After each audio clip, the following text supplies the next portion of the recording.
the The left ventricle. These two little flaps right here and right here.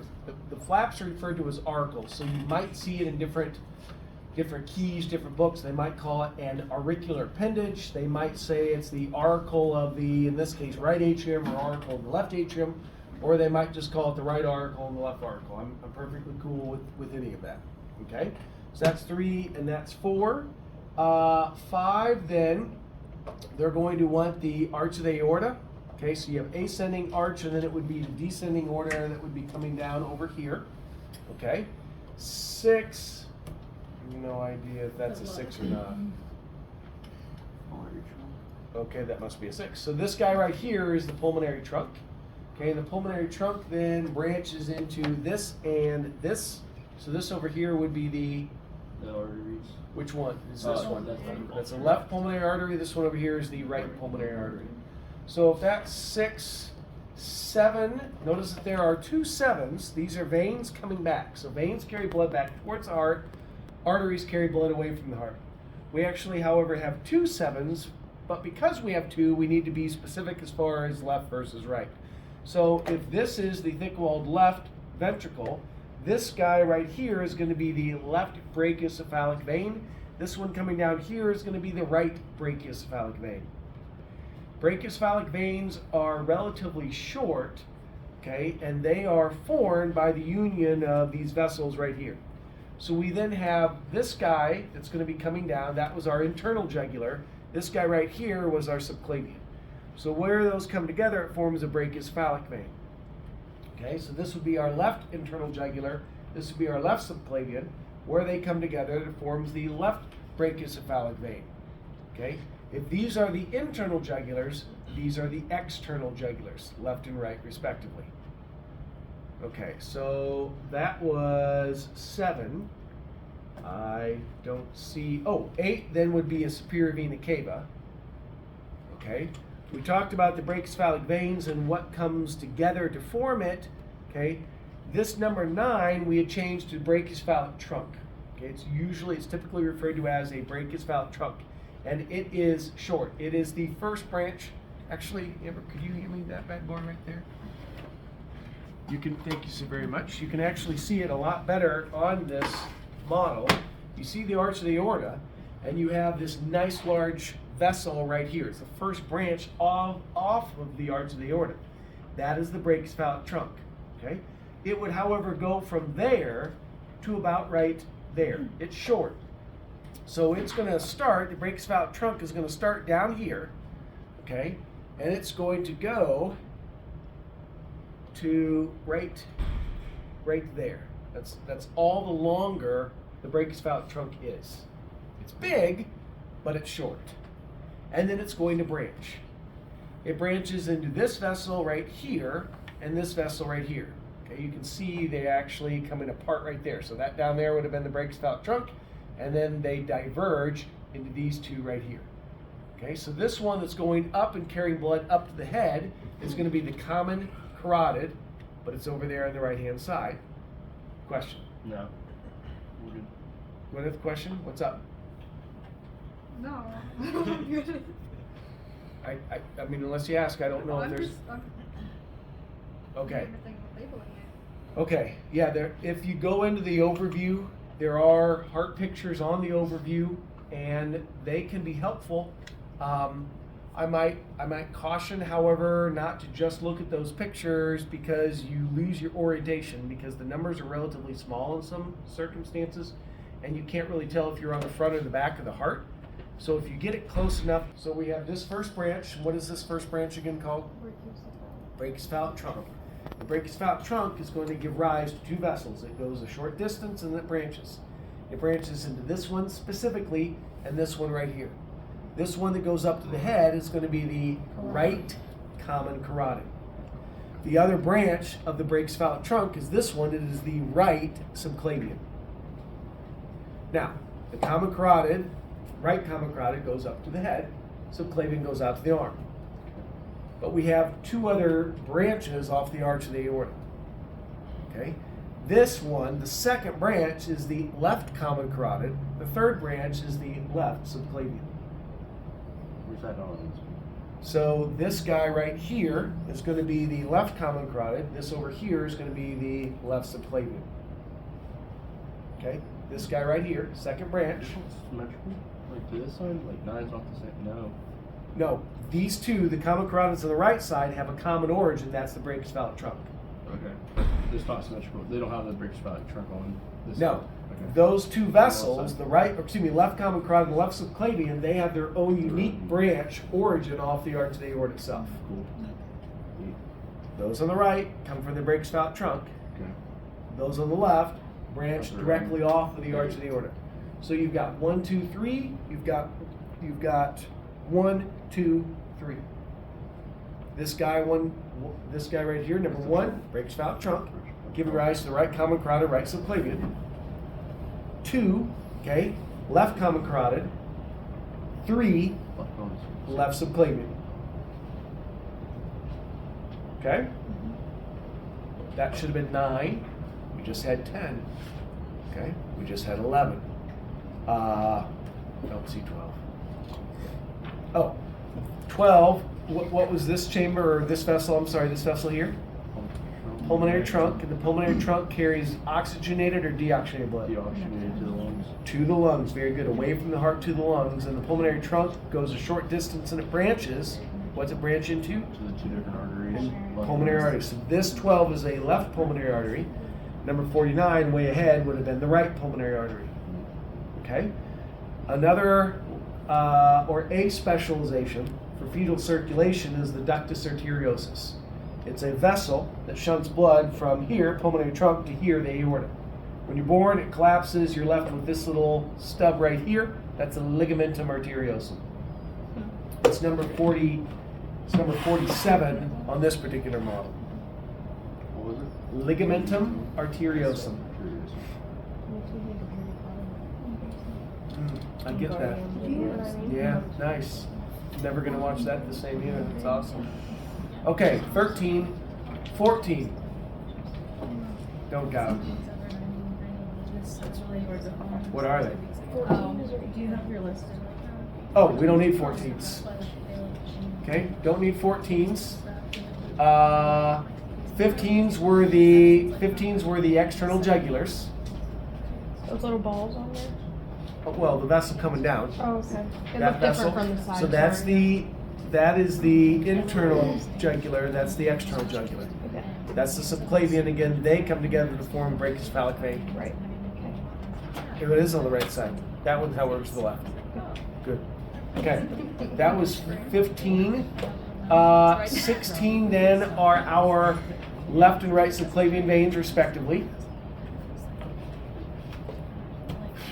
17 were our left and right internal jugular veins. Wait.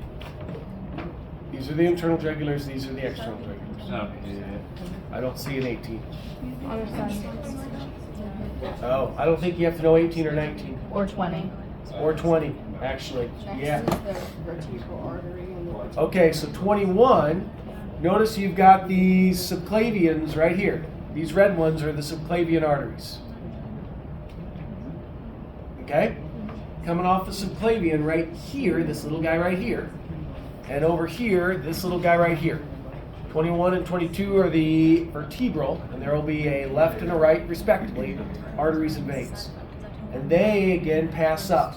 You can see it really nicely be in the pictures in your book. Where else is a good picture? Oh, okay, good. So, this is the aorta. This is the ascending aorta. You can see the right coronary artery branching off right here. You can see the left coronary artery, which would be 28, branching off right here. At some point in time, what I'd like you to do is please look at this model very closely. And look at 28, for example. You can see 23 right here, its origin. When you reflect it back down, I need you to look at just how close, okay, to the origin of the aorta. So as the aorta is starting to leave the heart, leave the left ventricle and run superiorly, look at just how close to the base down there these coronary vessels are rising. We then want to imagine that this chamber right here is contracting. And when this chamber contracts, okay, it's going to be squeezing blood, it's going to be increasing pressure. When it increases pressure, it's like if you hook a hose to a faucet and you barely turn the faucet on, and you put your finger over into the hose, what's going to happen? It's going to build up pressure. It's going to build up the pressure, but you'll also probably, if you barely turn the water on, your pushing finger is going to apply more pressure. No water's going to come out of the hose. Because the water pressure behind your finger is not greater than the pressure you're applying, nothing comes out. Right. Can you ever get water to go past your finger? Sure. Yeah, I guess if you Turn the faucet Turn up. the faucet up. And when you turn the faucet up, there's a higher fluid pressure. It's greater than your max. Okay, the pressure in the aorta was high. And the pressure down here, when it starts to contract, it's not as high. So this valve stays shut. Okay, the pressure in the left ventricle is going to continue to increase. It's going to continue to increase, and it's eventually going to increase above that in the aorta. And when the pressure in the left ventricle rises above that in the aorta aortic semilunar valve is going to open up. And when it does, trace the path of these cusps. So you need to look down in there, like get down in there, and look at how close those coronary vessels are right there to the base of the aorta, the origin of the aorta. So that when the heart's contracting and we're ejecting blood and the cusps are open up, we're actually blocking the opening of the coronary vessels. So those are not being perfused during ventricular systole when the heart's contracting. Because that big, huge honking left ventricle is generating a huge pressure. And if the blood that had that high of a pressure went into the coronary vessels, they're so small, you could have problems. I mean, theoretically, they could form an aneurysm or they could burst. Not a good thing. So it's not until the heart relaxes. And when the heart relaxes, the pressure in the ventricle is going to go down. It falls below that here, and these cusps fall shut. And when they fall shut, there's a lower pressure in the aorta, and that's when we expose those openings, and that's when we actually perfuse the coronary vessels during ventricular diastole. Where are the vessels? So this is the left coronary artery, and you can see right inside in there, it's opening. So follow that cusp if it was to open up.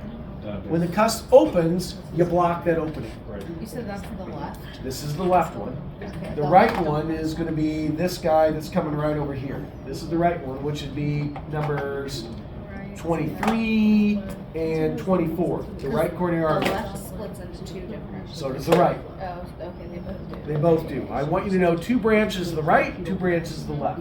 Okay. So 24, again, was the right coronary artery. The right coronary artery is going to give rise to 26, the right marginal. And then it's going to continue on around and back and go down on the back in between the ventricles as the posterior interventricular artery. Is that the greater vein? The artery is the artery. I don't know if that's completely. Okay, the great vein is on the front. Oh. This was the middle cardiac vein or the posterior interventricular. The blue. That was blue, but right now we're on the red. So the right marginal artery the right coronary artery gives rise to the right marginal, and then it would continue on around and down as the posterior interventricular artery. The left coronary, which is this guy that was coming out right here, this guy right here, it gives rise to this one coming down, which is the anterior interventricular, and then it continues on around and down as the circumflex artery. So those coronary vessels are probably the hardest part of the heart to just get in your head. Okay? Right gives rise to right marginal and posterior interventricular. Left gives rise to anterior interventricular and circumflex. Now, there were 4 arteries I wanted you to know. I need you to remember 4 veins that are draining these regions. So there's a couple ways you can remember these on the anterior surface. Okay? This is the great, this is the small. Okay, those kind of go together because they're opposites. Okay, great cardiac vein, small cardiac vein. Or what was the name of this red vessel coming down right here? In the front between the ventricles. The Anterior Intraventricular. interventricular artery. If you'd rather call this the anterior interventricular vein, you're welcome to. The blue one is the vein. Okay, that way you don't have to learn a new name. You can just call the red and the blue the same name, anterior interventricular. The red one would be the artery, the blue one would be the vein. You'll also see them referred to as the great cardiac vein and the small cardiac vein, which that makes sense to me because great and small just sort of, they kind of go together. Great and small. And that's okay if we put. You can put great, you can put small. or you could call the great the anterior interventricular vein. Doesn't matter to me. Now, we know that the right gave rise to the right marginal and the posterior interventricular arteries. We know the left gave rise to the anterior interventricular, and around and down is the circumflex. We already took care of these two veins, great and small. We now have one smack dab in the middle in the back, middle cardiac vein. But what was the name of the red vessel right here on the back side between the two ventricles? Posterior interventricular artery. Kind of like that on the front. If you'd rather call this the posterior interventricular vein, which just parallels the posterior interventricular artery, you're more than welcome to. I don't care. Okay, so that way you're not learning new names. However, it is smack dab in the middle. You can call it the middle cardiac vein. If that's the middle, then this vein over here is the posterior. Okay, all those veins drain into this expanded vessel. It's called the coronary sinus. It's blue, it's deoxygenated blood. We're draining then the tissue of the heart. Okay, well, deoxygenated blood from other parts of the body went back to what chamber? The right atrium. Right atrium. Well, the coronary sinus, which is also draining tissue, is going to dump into the right atrium as well. Okay, fine. So that should have been 34. Should be about right where we were. Is that about right? Yeah. We had 24, 25, 26, 27, 31, 32, 34 is coronary sinus. You're on first cardiac. Already had that.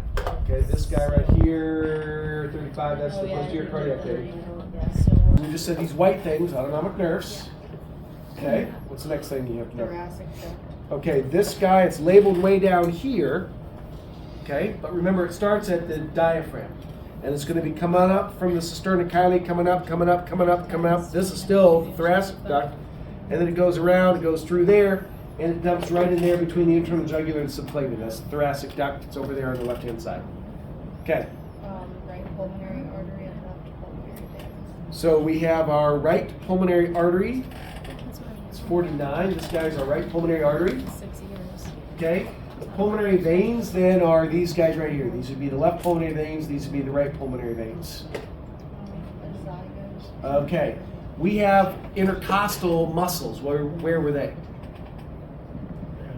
In between the ribs. We'll have intercostal veins draining here. The intercostal veins come into an azygos, which is coming up. So if we pulled all of it into the superior vena cava, that would plug in right there. So if you put Lucy's heart where it is in there, that would be a continuation with this, the azygos. Okay, we only have one, so it's not a left or right, it is the azygos vein, just like the breaks out trunk. The posterior intercostal artery. Yeah, these are just kind of fun. Oh, yeah. Posterior intercostal arteries. Those are coming from. I'm sorry? Those are coming from your. No, they're going away. Okay, Oh, the arteries. intercostals. Yep, they're going away. All these green blobs are lymph nodes. All the green blobs. And then atrioventricular. Okay, so now let's skip that. We're going to skip and come back. Inferior vena cava, we got that. Trabeculae cardiae. Okay, trabeculae cardiae. Trabeculae we've had in the past. That was the rods and plates of spongy bone, sort of crisscrossy.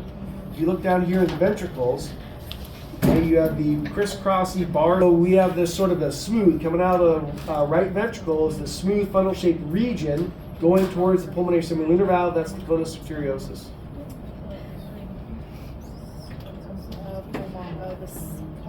Pulmonary semilunar valve. That's fine. Right bundle branch. We're skipping it. Posterior, all the papillary. Papillary muscles are all these. So these would be the chordae tendineae, these strands. You can actually see a lot better as far as the strands.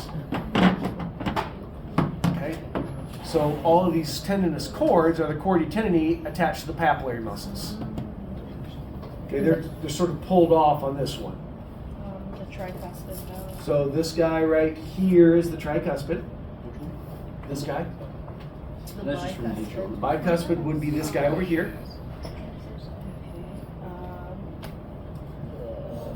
The aortic semilunar. So the aortic semilunar is going to be this guy up in here, coming from the left ventricle. The fossa vallis. Fossa vallis again was in the inner atrial wall. It's going to be right in there. Okay, and that was a closing of the foramen ovale for you see a blue dot in there? That's where the coronary sinus dumps in. With the SA node on Bachman's bundle, you said you wanted to wait for I'm those. gonna wait on Bachman's bundle. We're almost there. Tricuspid. Tricuspid is, we already had tricuspid. Oh yeah, we did do that one. Left and right atrium. So the left and right atrium. And then the AV node. This was the interventricular septum. I think we might have passed that. AV node we're skipping.